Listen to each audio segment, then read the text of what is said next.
नमस्कार, मैं हूं रजत अवस्थी और आप देख रहे हैं इम्पैक्ट भारत टीवी। अब हम आपको एक बड़ी घटना, एक बड़ी खबर का विश्लेषण करके बताने वाले हैं। पुष्पा 2 के एक्टर अल्लू अर्जुन को हाईकोर्ट से जमानत मिली, लेकिन क्यों जमानत उनको लेनी पड़ी, ये सबसे बड़ा सवाल है। तो हुआ क्या, लोकल कोर्ट ने उनको 15 दिन की न्यायिक हिरासत में जब भेजा था। क्यों भेजा? क्योंकि भगदड़ में महिला की जान चली गई थी।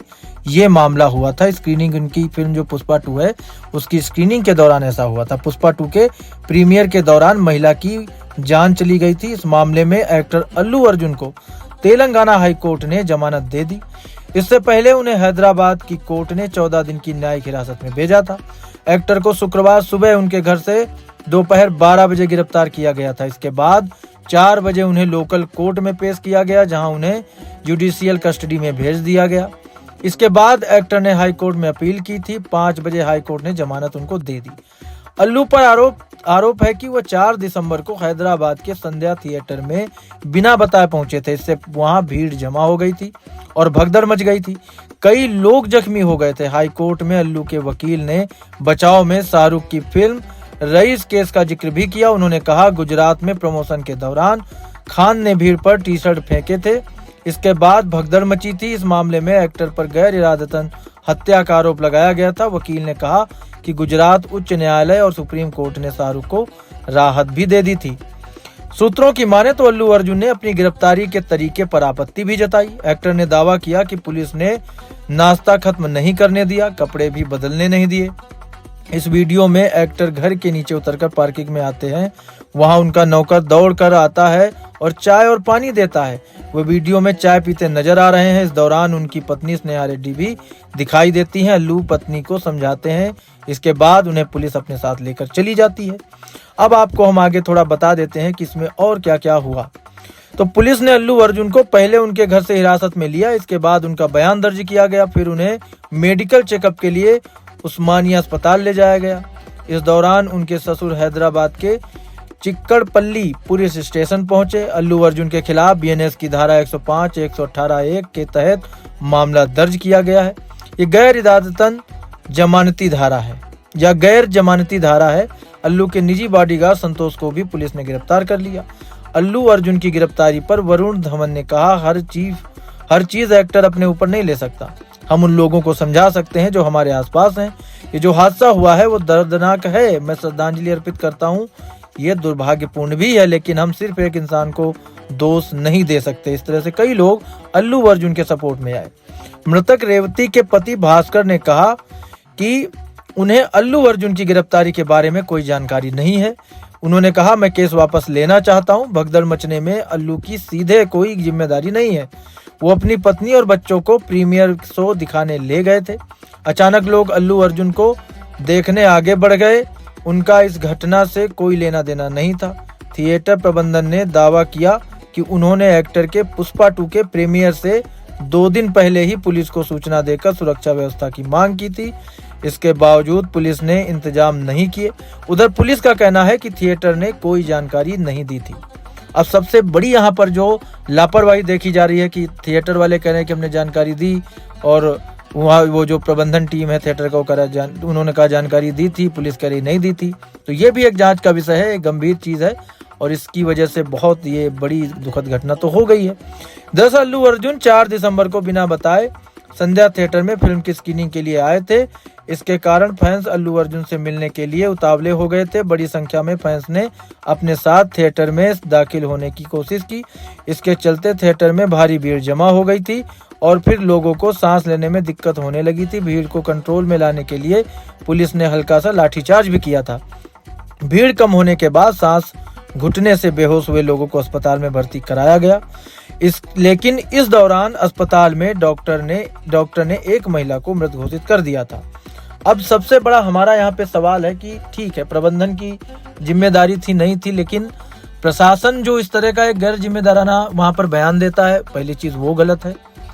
प्रबंधन इसलिए गलत है क्योंकि वहां पर ये घटना घटी है, तो उनकी जो थिएटर प्रबंधन है उनकी भी जिम्मेदारी बनती है, और पूरी टीम जो कि प्रीमियर के लिए और फिर अल्लू अर्जुन का वहां पे पहुंचना, तो उन्हें भी सुनिश्चित करना चाहिए था कि वहां पर सुरक्षा व्यवस्था के सारे इंतजाम है या नहीं है। तो इसमें थोड़ी गलती हम उनकी भी मानेंगे। लेकिन ये गैर इरादतन जो चीज हुई है इससे कोई इनकार नहीं कर सकता।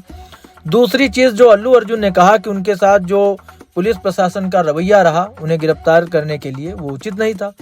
इस पर भी हम बात करेंगे कि कोई ऐसा व्यक्ति जो कि एक बड़े लेवल पे है, आज के समय में भारत की सबसे बड़ी पहली ऐसी फिल्म बनी है ये पुष्पा 2, जिसने बहुत कम समय में 1000 करोड़ का आंकड़ा पार किया है। तो ऐसा व्यक्ति जो स्टार है, इतना बड़ा स्टार है, लोग उसे फॉलो करते हैं, वो भाग तो नहीं जाएगा। अगर उन्होंने कहा कि भाई नाश्ता खत्म करके हम चल रहे हैं, तो पुलिस को भी थोड़ा सा सहूलियत उनके साथ इसमें करनी चाहिए थी। ये कोई इतना बड़ा इशू नहीं था, क्योंकि इतना बड़ा एक आदमी इन्वॉल्व डायरेक्टली तो नहीं हुआ है, गैर इरादतन अगर धारा है। दूसरी चीज, आपको पता होगा कि भोले बाबा का जो लगता था दरबार, वहां पर 121 से ज्यादा जाने गई थी, कितने लोग घायल हुए थे। उसके बाद आज तक क्या उस भोले बाबा की उनकी गिरफ्तारी हुई? अगर नहीं हुई तो अगर भगदड़ में जान गई है तो क्या लोग सवाल इस पर नहीं उठाएंगे प्रशासन को? क्योंकि इसी देश का कानून है वो भी, कि एक तरफ इतनी बड़ी भगदड़ मची थी, इतने लोगों की जान गई थी, दूसरी तरफ एक जान गई है, जान की कीमत नहीं लगाई जा सकती। जबकि हमें जो जानकारी है, अल्लू अर्जुन ने वीडियो जारी करके माफी भी मांगी थी, इस घटना पर दुख जताया था और उन्होंने 25 लाख की सहयोग राशि भी उस पीड़ित परिवार को दी जिसके घर में उस महिला की जान गई थी। तो अगर कोई इतनी जिम्मेदारी दिखा रहा है तो उसके साथ प्रशासन को भी थोड़ा सहूलियत करना चाहिए था। वहीं अगर भोले बाबा जो थे उनकी अगर बात करें, जो अपना दरबार लगाते थे, फरार हो गए थे उनके बॉडीगार्ड के सहित। उनके बॉडीगार्ड थे, उन्होंने जब भगदड़ मची तो लोगों की मदद तक नहीं की थी, ना ही लोगों को उठाया, ना ही उन्हें बचाया, ना ही अस्पताल पहुंचाया। तो उन पर इतनी गंभीर कार्रवाई क्यों अभी तक नहीं हुई है, ये हमारा सवाल है। क्योंकि बाकी कोई भी चैनल इस तरह का सवाल तो किसी से पूछेगा ही नहीं, लेकिन हमारा ये सवाल जरूर है कि एक तरफ 121 जाने और एक तरफ एक जान, दोनों में असमानता क्यों? एक को गिरफ्तार किया जाता है या उसको कोर्ट हिरासत में देता है, कोर्ट उसको कस्टडी देता है, उसके बाद दूसरा कोर्ट जमानत देता है, ये सारी घटनाएं होती हैं। तो फिर एक व्यक्ति जो 121 मौतों का जिम्मेदार माना जा रहा था उस वक्त, उसको क्यों अरेस्ट नहीं किया गया, उससे क्यों पूछताछ उस तरह से नहीं की गई, उसे क्यों कोर्ट में उसके खिलाफ कोई भी केस दायर नहीं हुआ? ये सिस्टम का फेलियर कहें या सोची समझी चीजें हैं, ये हम दर्शकों आप पर छोड़ते हैं। लेकिन आज की ये बड़ी घटना थी, मुझे लगा आपसे इस पर मुझे आज बात करनी चाहिए, क्योंकि हमारे देश में कानून को लेकर के पक्षपात होते हैं। और इसका उदाहरण मैंने आपको भी दिया है कि एक तरफ वो भोले बाबा जो दरबार लगाता था, जिसके यहाँ पर मतलब अनगिनत अनुयायी जाते थे, हजारों की संख्या में भीड़ जाती थी, और जब भगदड़ मची तो 121 जाने दांव पर लग गई। लेकिन आज तक अब वो केस कितना ठंडा पड़ गया है, उसके बारे में कोई बात भी नहीं करता। और एक तरफ थिएटर में भगदड़ मचने से एक महिला की जब जान गई, वो चीजें अलग हैं कि किसी की जान गई, एक ही क्यों ना हो, जान होती है व्यक्ति की, अगर क्योंकि किसी को बहुत बड़ा नुकसान हुआ है। लेकिन अगर किसी की जान गई है और उस मामले में किसी एक को इतना सब कुछ झेलना पड़ जाता है कि उसे अरेस्ट किया जाए उसके घर से, उसके बाद उसे कस्टडी में भेजा जाए 15 दिन की रिमांड पर, और उसके बाद उसे कोर्ट जमानत दे, और एक तरफ उस आदमी से पूछताछ तक ना हो जिसकी वजह से जिसके वहां पर दरबार में आए थे लोग और 121 लोगों ने जाने गंवाई। तो ये पक्षपात क्यों है कानूनों में?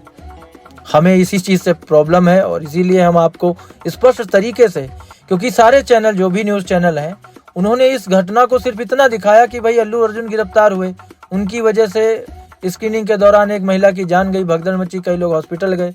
लेकिन उन चैनलों ने इन दोनों केसों की आपस में तुलना क्यों नहीं की? और वो चैनल आज उस भोले बाबा का जो दरबार लगता था जहाँ 121 लोगों ने जान गंवाई थी, उसकी बात वो चैनल आज क्यों नहीं करते हैं? उन्हें उस पूरी घटना की भी इस पर चर्चा करनी चाहिए। तो ये दोहरा रवैया क्यों है, ये आपको समझना होगा। आप सब देख रहे हो, आप सबको मालूम है, आप सब समझदार हो, लेकिन मेरा जो फर्ज है मैं आपको बता रहा हूँ, इसीलिए दोनों घटनाओं को कंपेयर करके कि एक तरफ एक महिला ने जान गंवाई, वो भी गलत है, लेकिन एक तरफ 121 लोगों ने जान गंवाई, वो बहुत गलत था। अगर अल्लू अर्जुन के साथ कानूनी प्रक्रिया हुई तो वो उसके भोले बाबा जो थे, जो अपना नाम बताते थे, नाम तो कुछ सूरज कुछ उनका नाम है, तो उनके साथ वो कानूनी प्रक्रिया क्यों नहीं हुई? मेरा ये सवाल रहेगा प्रशासन से भी और प्रशासन को और इस देश के कानून को इस पर थोड़ा सा जवाब देना चाहिए कि ऐसा दोहरा रवैया क्यों है। तो इसी सवाल के साथ उम्मीद हम करेंगे कि हो सकता है कभी इन सब चीज़ों में आप सब जागरूक हो जाएं और इन सब चीज़ों में आप लोग आगे बढ़ कर के कुछ एक्शन लें। एक्शन का मतलब यही है कि आप कम से कम अपना रोष तो जता सकते हैं कि उस केस में अब तक क्या हुआ है। किसी को कोई जानकारी नहीं है कि वो जो 121 लोगों की जानें गई थी उनके परिवार वालों पे क्या बीती होगी, कितने परिवार तबाह हो गए थे, लोग अपनों को ढूंढ रहे थे वहाँ पे। उस समय की चीख पुकार हम लोग तो नहीं भूले हैं कम से कम। लेकिन वही कहावत है कि हमारे देश में और लोगों में ये एक आदत होती है कि कोई भी चीज़ हो बड़ी जल्दी हम आसानी से उसे भुला देते हैं, और वही चीज़ हुई है, भुला दिया गया है। लेकिन ये भुलाने वाली चीज़ें नहीं हैं। बहुत गंभीर विषय था, इसलिए मैंने आपको बताया कि अगर एक के लिए कानून है तो दूसरे के लिए क्यों नहीं। इसका जवाब हमें भी मिलेगा नहीं मिलेगा ये तो नहीं मालूम है, लेकिन हम जनता की अदालत में इस सवाल को जरूर रख के जा रहे हैं। तो आज की इस बड़ी खबर का विश्लेषण यहीं तक। अब हमारी मुलाकात आपसे जल्द होगी एक और बड़ी खबर के साथ। तब तक आप देखते रहिए इम्पैक्ट भारत टीवी।